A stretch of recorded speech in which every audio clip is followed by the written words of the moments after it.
Good morning, fifth graders. It's Miss Stewart here, and we're going to talk about how to make equivalent fractions today. What is an equivalent fraction? Great question. So let's talk about what a fraction is in the first place. It's these numbers where one is over the other. That top number is called the numerator, and the bottom number is the denominator, D for down. The denominator is the name of the fraction, okay? This is a third. It's in the thirds. That's the type of fraction it is. It has a 3 on the bottom. The numerator tells me how many thirds I have. So in this case, I have 2 thirds. And these two numbers have a relationship. When we make an equivalent fraction, we can express that relationship using different digits. So that's what we're going to do today. And why would we want to do that? Why isn't 2 thirds just fine as is? Well, it is, unless we want to add it or subtract it to a fraction that has a different denominator. Here's the thing. When you add and subtract fractions, they need to have the same denominator. Otherwise, it doesn't work. So sometimes that means we have to convert one or possibly both of the fractions. There's a way to do this, and it relies on sort of 2 big ideas in math that I'm going to remind you of. These are things that you've already learned. The first idea is that any number multiplied by 1 is itself. Multiplying a number by 1 does not change the number, okay? That's the first big idea. And then the other big idea is that with a fraction, anytime the numerator and the denominator are the same, that's equal to 1. It doesn't matter what the number is. It's telling you this is how many parts and this is how many I have. So any numerator and denominator that are the same in a fraction is equal to 1 whole. Okay, so those are 2 big ideas that we need to keep in mind while we're doing this work. So let's imagine for a second I have 2 thirds here, and I'm multiplying it by 1 because 2 halves is 1. But I'm going to change these numbers. It's still going to be equivalent. 2 times 2 is 4. 3 times 2 is 6. So 2 thirds is actually the same as 4 sixths. And we can show that with a drawing here. I have my 2 rectangular holes, and you can see whether they're divided into thirds or sixths. When I shade the numerator portion, those are equivalent fractions. Let's do it again with 2 thirds. This time, we're still multiplying 2 thirds by 1. We're not going to change the value of this at all because when you multiply by 1, you keep the same value. 2 times 4 is 8. 3 times 4 is 12. So again, if I go over and I look at my hole, here's a hole, here's a hole. 2 thirds is shaded here, 2 out of 3 parts. If I shade 8 out of 12 parts over here, it helps us see that, in fact, 2 thirds and 8 twelfths are equivalent. Let's do some practice. So the key thing to remember here is whatever you do in terms of multiplication to the numerator, you need to also do to the denominator, right? Up here it was multiplying by 2, here it was multiplying by 4.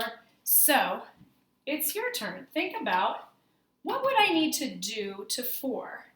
Say I wanted 3/4. but I needed the denominator to be 8. But I don't want to change the value. I want it to be equivalent. Whatever I do to 8 here, I need to also do to get to the 8 here. Whatever I need to do to the 4 to get to the 8, I need to also multiply the 3 by that same amount. So we know to get from 4 to 8 is multiplying by 2. Okay? So if I did that here, multiplied by 2 here, I need to multiply by 2 here, and I get 6. Okay, your turn. Think about 2/5. If I want to make an equivalent fraction, but I want the denominator of that fraction to be 20, think about what do I need to multiply 5 by to get 20? And I need to do the same thing to the 2 here. So go ahead and do that. I need to multiply 5 by 4 to get 20. So I'm going to do the same thing to my 2, and I get an 8. 2/5 is equivalent to 8/20. Let's do another. Go ahead. Okay, so you probably realized that to get 15 from 3, you needed to multiply by 5.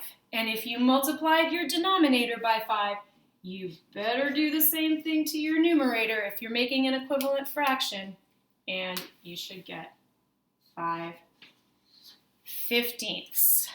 Okay? So that's where you're going to primarily be using multiplication to find an equivalent fraction so that you can add a fraction to another fraction, because when you are adding or subtracting, this goes for subtracting fractions as well, your denominators need to be the same. So you might need to convert one of your fractions. There's another reason we use equivalent fractions, though. I'm going to say it's slightly less important, but still worth knowing. And this is when you want to have a simplified fraction. So simplified means it's just the simplest, the lowest numbers possible that's an equivalent fraction. Not always necessary to do this, but definitely worth knowing how to do. So there's a couple scenarios here. Maybe you have a fraction where both numbers are even, okay? And if they're both more than 2, well, you can just keep dividing by 2 until you can't divide anymore. So if I had 4/12, those are both even. 4 divided by 2 is 2, and 12 divided by 2 is 6. Remember, whatever I do to the numerator, I need to do to the denominator, or whatever I do to the denominator, I need to do to the numerator. Okay? Can I keep going here? I actually can. I can still divide each of these by 2. They're both even. If I divide 2 by 2, I get 1. And if I divide 6 by 2, I get 3. Let's use a drawing to make sure. So 1/3 would be one of these boxes. If my whole had been in 6 parts,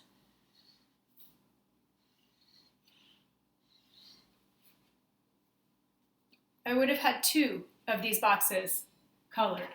If my whole had been divided into 12 parts, well, now we see that 4 of them are colored in.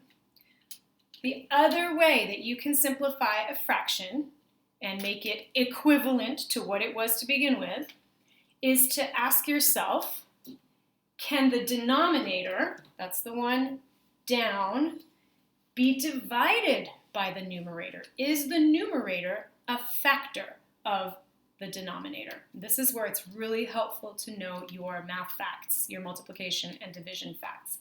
Looking at 5/20ths, I know that 5 goes into 20. It's a factor of 20. I can divide both 5 and 20 by 5. Remember, I have to do the same thing to the numerator and the denominator. I'm probably going to say that again before this video is over. 5 divided by 5 is 1. 20 divided by 5 is 4. So 5/20ths and 1/4 are equivalent fractions. Let's look at 3/15. Can my denominator be divided by my numerator? Is 3 a factor of 15? Yes, indeed it is. So I am going to divide both, because what is it? Say it with me. Whatever you do to the numerator, you need to do to the denominator. I'm going to divide 3 by 3, and I'm going to get 1. And when I divide 15 by 3, I get 5. So 3/15 and 1/5 are equivalent fractions.